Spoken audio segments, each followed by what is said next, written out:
Most bands pick a lane. ERRA builds their whole damn universe. If you've ever wondered what it sounds like when chaos and precision collide at full speed, this is it. Today on the Sound 228, we've got ERRA in the building, talking the evolution of their sound, the weight behind the new single Black Cloud, and how they keep pushing metalcore forward without losing their soul. This isn't just another interview. This is a deep dive into the mind of one of the most technical and emotional bands in the game right now. Ladies and gentlemen, this is the Sound 228.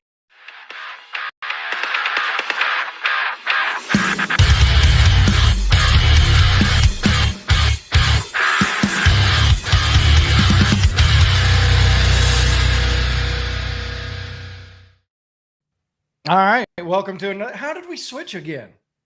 What? Now, you were on the other side earlier. Was I? Well, before we went to this, but anyways, it doesn't matter. I can't remember the names of songs, but I can remember little details like, hey, you were on the left a little while ago.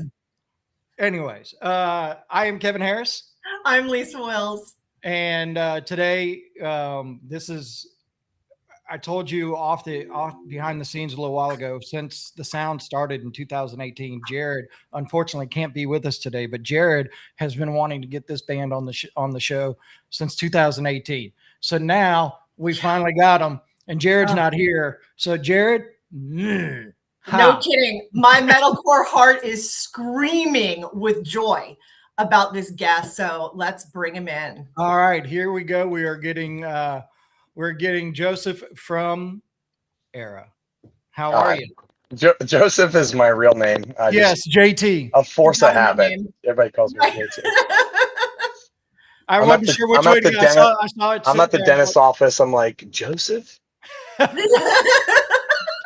saw it sitting there and I was like, oh no, oh crap. I guess I need to call him. I don't know. But anyways, so welcome to the show. Thank you so much. It's our extreme pleasure to have you on the show. Like I said, I don't know if you heard, but our partner that's helped start the show since 2018, he's been in love with you guys. And of course, I'm in Mobile, Alabama. Nice. So for other Southern boys along the route, kind of break down the beginnings of ERRA for us from the Birmingham, Alabama to where you are now. Oh, well, you're kind of talking to the wrong guy because I joined late. Right. I joined in 2016. The band's based out of Birmingham. Jesse and Alex have been playing music together their whole lives. They had a band in high school that eventually transitioned to what ERRA will become today. I did spend some time living in Birmingham for like 5 years, but so I paid my Alabama dues. Right. But yeah, we've kind of all spread out now. We're kind of more of a Pennsylvania band these days. I was going to ask where are you based of, and you just said it's a Pennsylvania. So yeah, everybody's in Pennsylvania except Jesse. Jesse's back in Birmingham. Okay. Yeah. So where you've got this brand new album. I'm gonna let Lisa do this. I'm gonna intro it because you've got this brand new album out. It just dropped at the beginning of March, and I'm gonna let Lisa take it from here because Lisa doing her research and listening to the album and everything. Lisa, go ahead. It's a freaking triumph. You know, it's an absolute triumph of an album. When I was just looking at your Spotify, out of the 10 songs that they had that are most popular, 9 of them are off of this album. Definitely the goal. That means that the community is responding. Absolute triumph. I was listening to it. I've listened to it a few times. I absolutely love it. It seems like this album has completely blown open doors for you. Do you feel like anything's changed? I mean, yeah, the shows are awesome. This tour's going very well. You know, people are here. I see ERRA merch. So, I mean, we've kind of always had our sights like past the goalposts. Like we're not a band to really settle in at all. We're always trying to see like how we can elevate our band, elevate our brand, so to speak. So we're trying to provide a good experience for the live shows. We're trying to provide a good experience for social media and our music. So, you know, we're always trying to like pay attention to what's working, what's not working, try new things. And We just want to be as cool and as heavy and as melodic and as fun as we can, you know? I just think that I think as bands go through their evolution, of course they change. Years go by, people change, their tastes change, and the band grows and evolves, right? And about the 10-year mark, we were just talking about this with someone else the other day. Around the 10-year mark, it seems to be when bands really find their stride. They feel more like confident in their sound, in who they are Yeah, and what they want to be. Do you think that rings true for ERRA? I guess. I don't know. Again, I don't really pay attention to the timeline. It's just one day you wake up and you're in a bigger venue than you were last year, or maybe a couple years later you're playing a venue that you opened a tour on. So, um, our perspective is still the same. We just wanted to be regular dudes who write, uh, you know, metal riffs and solos and have singing and have screaming and have nice visuals to accompany all the musical elements that we have. And hopefully your band grows as you keep grinding. So we're happy. I mean, we're not complaining at all. This tour that you're on, Mhm. it's you guys and Currents and Caskets and Aviana. So, and it's a nice run, and you're about halfway through it now. How's the run been? I see quite a few sold out shows. I mean, how's the response been on the tour? Great. A lot of sellouts. Everybody, this camp is probably one of the easiest tours, smoothest tours we've ever done. Everybody is very professional, on and off stage. Everybody's very talented. We really can't ask for a better camp of people to do a very long tour with. We've known Currents for a long time. I was just Andy from We Car is in the basement of the venue right now, and I was just reminiscing like some old videos with him. And in the same vein, we found like videos of us in Europe in 2019 with Currents. So we've known these guys for a long, long time. We've kind of grown together side by side for years. So it's good to be doing a co-headliner with them in 2026. I was super excited when I saw you had Caskets on the bill. Mhm. They've been friends of mine for a long time, and it's great to see them finally getting some more opportunities here in the States. So thank you for taking them out. Of Um, course. yeah, why don't we talk a little bit about the single? Kevin, you've got the video up, right? I do have the video up, Black Cloud. Um, so if since Jared couldn't be here to interview you guys, I'll do what Jared does. So as far as the song and the video goes, you can either tell us everything or you can tell us nothing. Okay. So What would you like to know? I want to know everything. So I'm look, I'm not a musician. I am a diehard music fan. I can't Okay. play a fucking instrument to save my life. I can't carry a note in a fucking bucket. But music is healing. It's therapy, and I speak to that with true passion, that is much passion as I can. So when somebody's wanting to tell me about their song, I may hear it and see it and feel it a different way, but I always want to know how it's intended to be from the writer's point of view or the artist's point of view.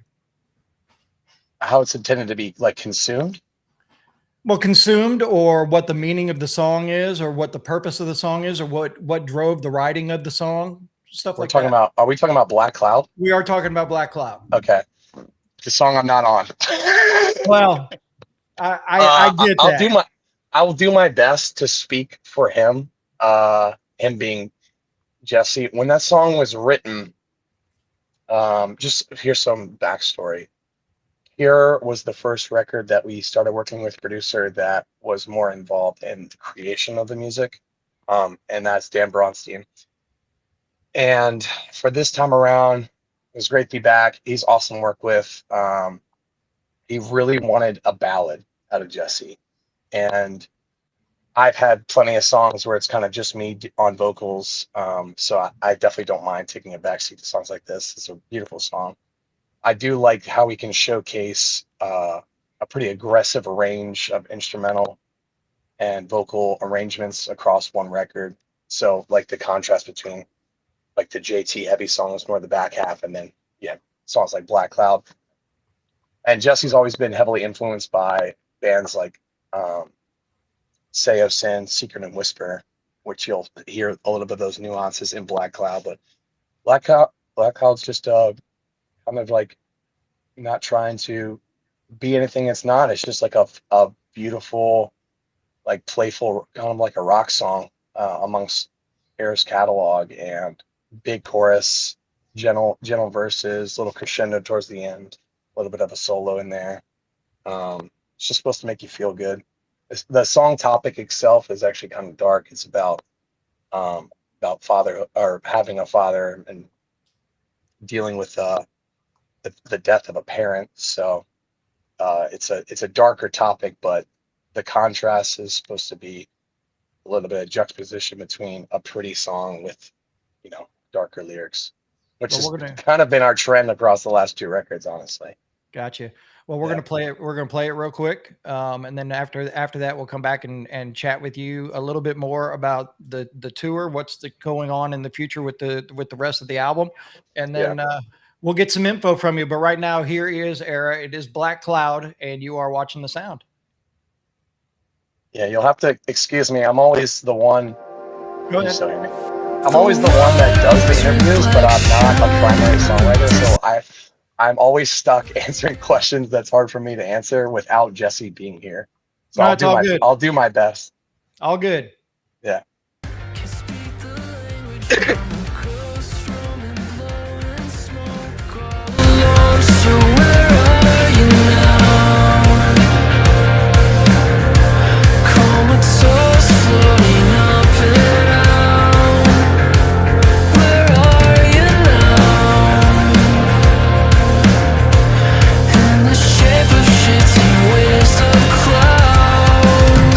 Where are you now? Are you hiding yet?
All right, there you have it. That's ERRA and Black Cloud. What a beautiful song. But I do want to ask you. So when you're doing unclean vocals, and I've always wanted to ask this, and I've never had an opportunity to interview with somebody that is predominantly in the unclean vocals area. When you're doing shows and you're doing a tour like this, and you're doing it for so long, how do you protect your voice? Oh, it's fried right now. I'm hoping this interview doesn't go very long. Well, we'll get you done here in just a few minutes. Not to say I have to go, but like every minute I'm on this call, I'm thinking about how it's going to affect my show later. Oh God. Okay. Yeah. So like I'm not even trying to make you feel bad. That is just how the cookie crumbles with this type of style. You know, back when I'm learning screams, which was like, I don't know, 16 years ago, I didn't really think about, am I choosing a technique that is good for longevity as far as an hour set goes, plus meet and greet, plus all the yapping that I do. So you kind of have to do what you can to maintain your voice. I do a lot of like kind of hibernating on tour. So I try to be very social, but it's kind of hard when you're trying to save your voice for the show. It can be kind of lonely. It depends on the screamer, I guess. There's other techniques of harsh vocals that allow for a little bit more of like a longevity for longer shows, but unfortunately, my technique is pretty aggressive on me. We also all have a cold, so I'm just like cutting through phlegm and like upper respiratory infection symptoms for like the last 2 weeks. So yeah, we're having a blast. Nice. Well, yeah. Go ahead, Lisa. I was going to say, I was going to wrap it up because I get that. You need to be able to perform. No, you're fine. I wanted to give you a little more insight on the video that I didn't include too. No, go ahead. Yeah, Black Cloud was released as a single, I guess, on the opening day of the record, and we knew that was going to be a more popular song. It was really hard to choose like what was actually going to be a single before the record came out. And yeah, the streaming has definitely shown that people really like that song. That's been such a standout amongst the rest of the record because and I guess in a way it is kind of out of character amongst the other songs, but that's kind of our MO. We like to have a bunch of curveballs across every album. And yeah, Eric Easterday did that video kind of last minute, and he whipped it out, I think, in like a week.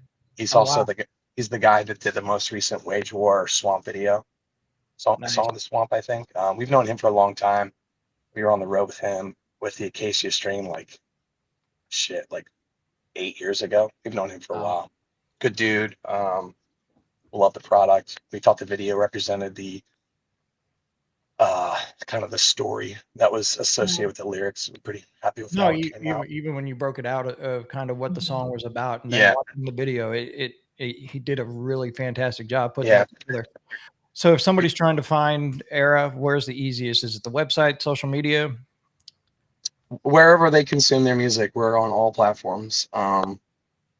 Tidal and Spotify have lossless, so if you want that high quality stuff, you go there. But we're not going to be upset if you listen to it wherever you would like to. Gotcha. JT, I'm not going to keep you. I understand. No, I'm fine. I'll yap. If there's anything else you want to ask, I'm here. But look, yeah, I'm sore. I looked. Before you got on, we looked at your schedule. I was like, they're at a sold out show in Detroit tonight. They're sold out in Chicago tomorrow. They're probably going to be packed house in Chicago the second night. So, are we live right now, or is this pre-recorded? No, it's pre-recorded. Okay, I was gonna say like these poor people saw me be late. Like people are waiting. No. And again, I felt bad. Everything's going to be edited and it'll look clean and all that kind of stuff. Yeah, but I didn't want you guys to feel unappreciated. It was just a busy day. No, and we get it, and we were even talking. I said, look, they're in Detroit. It is. We were talking. I was like, it's 3:30 there now. I was like, they probably have load in. And sound check and all that kind of just stuff. Got off stage from sound check. That's why I was late. So no worries. That's what I told. I emailed Gary. I said, look, JT hasn't hopped on yet. No big deal. We'll give him.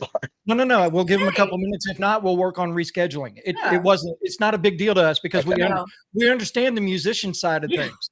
So I appreciate you guys. Thank you. No worries. But we appreciate you just taking a few minutes and chatting with us and talking about ERRA. And I know we're we're a little fish in a big pond, but if you ever need anything out of us, No, ocean wise, anything that we happy to do it. you guys, we are happy to help and do whatever we can. And We'll tell Jared that he lost a fan of his today, so he's not here. I'm gonna clip that one right We used there. to like him, but now we don't. So There we go. Nice. So, but once again, thank you. I'm gonna actually, as soon as we're done here, I'm gonna call him and be like, dude, you just got fucking yeah, you messed up. So I'm grateful that he enjoys the band. I'm grateful for you guys. Yeah, tour's great. We're happy. We're all healthy. I don't know. We can't ask for anything else. We're just grateful to be able to be dudes in our 30s playing what we love, and our fan base is like the best we could have ever asked for, and these shows are a reflection of it. So we're happy. Sir. Well, we appreciate you. Hope your tour goes good the rest of the way. Thank you. Safe travels, rest your voice, and have a great tour. We This thank you. tour is sponsored by coffee and cough drops. Well, go take care of This guy yourself. a sponsorship. Where's There you go. Mucinex Deep also. Rest your voice for tonight, and thank you so much. Thank you.